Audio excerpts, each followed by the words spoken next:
Inter పరీక్షల నిర్వహణ valuation లో ఎలాంటి లోపాలు లేవని నిపుణుల కమిటీ తేల్చింది. ఇంటర్ బోర్డు మార్కుల వివాదంపై నిపుణుల కమిటీ ప్రభుత్వానికి ప్రాథమిక నివేదిక అందించింది. 2017లో 16,680 రీవాల్యుయేషన్ దరఖాస్తులొస్తే 2018లో 17,491 దరఖాస్తులు మాత్రమే వచ్చాయని స్పష్టం చేసింది. ఇప్పటి వరకు రీవాల్యుయేషన్ దరఖాస్తులు 4,000కు కూడా మించలేదని నిపుణుల కమిటీ ప్రభుత్వానికి తెలిపింది. ఇంటర్ బోర్డులో ఉద్యోగ సంఘాల మధ్య గొడవలు అపోహలకు కారణమని బోర్డు తెలిపింది.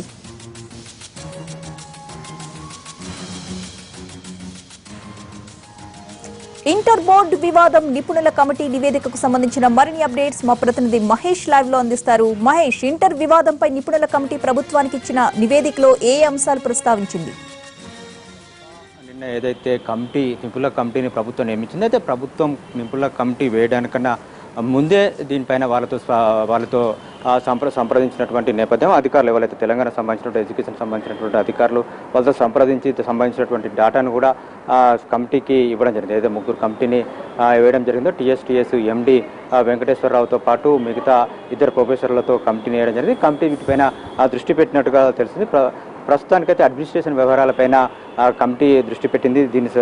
వీళ్ళు కమిటీ ఇచ్చినటువంటి ప్రాథమిక నివేదిక ప్రకారం ఈరోజు కొద్దిసేపటి క్రితమే దీనిపైన ప్రాథమికంగా ప్రభుత్వానికి కూడా ఒక సమాచారం ఇవ్వడం జరిగింది. ప్రాథమికమైనటువంటి రిపోర్టు కూడా కమిటీ ఇచ్చింది. దీంట్లో కనుక చూసినట్లయితే కమిటీ ఇచ్చినటువంటి రిపోర్టు ప్రకారం కనుక చూసినట్లయితే మనకు చెప్తున్నటువంటి సోర్సెస్ ప్రకారం కనుక చూసినట్లయితే ఇప్పటివరకు పరీక్షల నిర్వహణ వాల్యుయేషన్లో ఎలాంటి లోపాలు లేవని చెప్పేసి కమిటీ తేల్చింది. అయితే టెక్నికల్ సంబంధించినటువంటి అంశాలపైన కమిటీ ఇప్పటి నుంచి దృష్టి పెట్టేటువంటి అవకాశం ఉంది.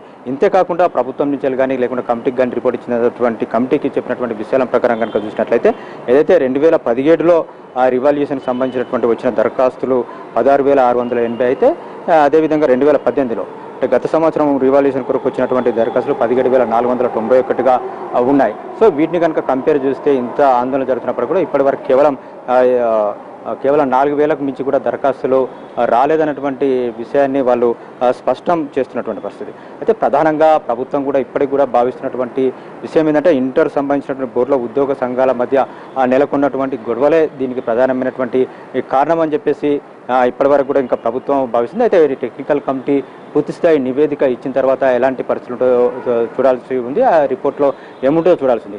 అయితే ఇప్పటివరకు ప్రభుత్వానికి ఇచ్చినటువంటి ప్రాథమిక నివేదికలో మాత్రం పరీక్షల నిర్వహణ వాల్యుయేషన్లో ఎలాంటి లోపాలు లేవని మాత్రం కమిటీ తేల్చింది. అంతేకాకుండా ఇప్పటివరకు కూడా దరఖాస్తులను గత సంవత్సరం అంతకు ముందు సంవత్సరం వచ్చినటువంటి రివాల్యుయేషన్ దరఖాస్తులతో పోల్చుకున్నట్లయితే ఈసారి ఇప్పటివరకు అయితే చాలా తక్కువగా వచ్చాయనేటువంటి అభిప్రాయాన్ని వారు కమిటీకి సంబంధించినటువంటి విషయంలో అభిప్రాయాన్ని వ్యక్తం చేశారు. అయితే దీనిపైన ఈరోజు జరిగినటువంటి ఆందోళనపైన మరి ప్రభుత్వం ఏ విధంగా స్పందిస్తూ చూడాల్సింది. ఒకటి మాత్రం చాలా స్పష్టంగా ఇప్పటివరకు కమిటీ ఇచ్చినటువంటి రిపోర్ట్ మాత్రం మనకు అర్థమవుతుంది ఏంటంటే పరీక్షల నిర్వహణలోనే లోపాలు జరిగినాయి, రివాల్యుయేషన్ సరిగ్గా చేయలేదనేటువంటి ఏదైతే అభ్యంతరాలు వ్యక్తమవుతున్నాయి, ఆందోళన వ్యక్తమవుతున్నటువంటి నేపథ్యంలో వాటి విషయం మాత్రం క్లారిటీ ఇచ్చిందని చెప్పేసి మనం అనుకోవచ్చు. నిర్వహణ వాల్యుయేషన్లో ఎలాంటి లోపాలు లేవని మాత్రం ఇప్పటివరకు కమిటీ ఇచ్చినటువంటి ప్రాథమిక నివేదికలో మనకు అర్థమవుతుంది. ప్రతిభ, అంటే మహేష్, ఎటువంటి లోపాలు లేవు అని నివేదిక ఇచ్చిన తరువాత విద్యార్థులు ఏమంటున్నారు అంటే మెరిట్ స్టూడెంట్స్ కూడా ఫెయిల్ అయిన సందర్భాలు ఈ సంవత్సరం మనం చూసాం. వాళ్ళ దగ్గర రీవాల్యుయేషన్ కోసం అప్లికేషన్ కూడా తీసుకొని పరిస్థితి అని చెప్పి తల్లిదండ్రులు విద్యార్థులు ఇంటర్ బోర్డు ముందే నించుని ధర్నా చేసిన సిచ్యువేషన్స్ కూడా చూసాం. మరి వీటన్నింటికి ఎలాంటి సమాధానం చెప్తున్నారు?